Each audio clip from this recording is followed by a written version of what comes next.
Mohamed Boudrika, l'ancien chef du célèbre club de foot Raja de Casablanca, se retrouve soudainement de l'autre côté de la loi. Arrêté en Allemagne à cause d'un mandat d'arrêt international, il est accusé de tricherie avec de l'argent, notamment en écrivant des chèques sans avoir assez d'argent dessus. Les autorités marocaines veulent le ramener chez eux pour le juger, mais ses avocats ne lâchent rien et essaient de gagner du temps pour éviter son retour au Maroc. Entre les tentatives de régler les problèmes avec les chèques et les manœuvres juridiques compliquées, le temps presse pour Boudrika.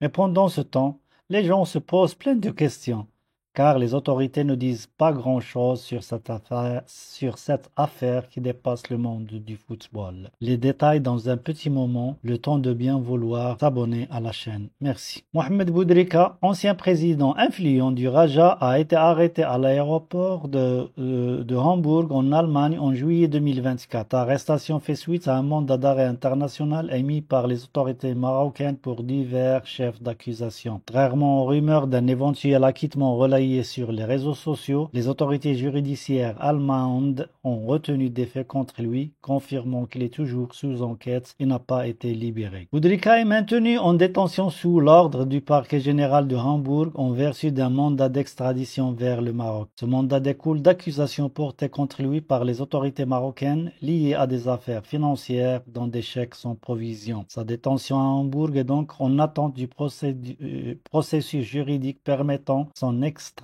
vers le Maroc pour y répondre aux accusations. L'avocat allemand de Boudrika a demandé aux autorités judiciaires allemandes un délai supplémentaire pour soumettre des documents et déposer des requêtes qui pourraient retarder l'extradition. L'un des principaux arguments de la défense porte sur des désistements déposés en lien avec des chèques sans provision émis par Boudrika. L'objectif de la défense est de faire annuler ces charges, ce qui permettrait potentiellement de lever le mandat d'extradition pour cette infraction. Toutefois, ces efforts n'ont pas suffi à convaincre la justice allemande d'abandonner les poursuites pour d'autres affaires plus graves qui seraient à l'origine de l'arrestation. Face à l'imminence de l'extradition, Boudrika et son équipe juridique sont engagés dans une véritable course contre la montre pour retarder cette procédure. Ils multiplient les démarches légales afin de gagner du temps en cherchant des solutions pour affaiblir des charges pesant sur lui. Leur objectif est de trouver des moyens juridiques qui pourraient bloquer ou prolonger le processus d'extradition dans l'espoir de résoudre les affaires avant que Boudrika ne soit renvoyé au Maroc. Cette affaire complexe est marquée par un manque de communication officielle des autorités judiciaires tant du côté allemand que marocain.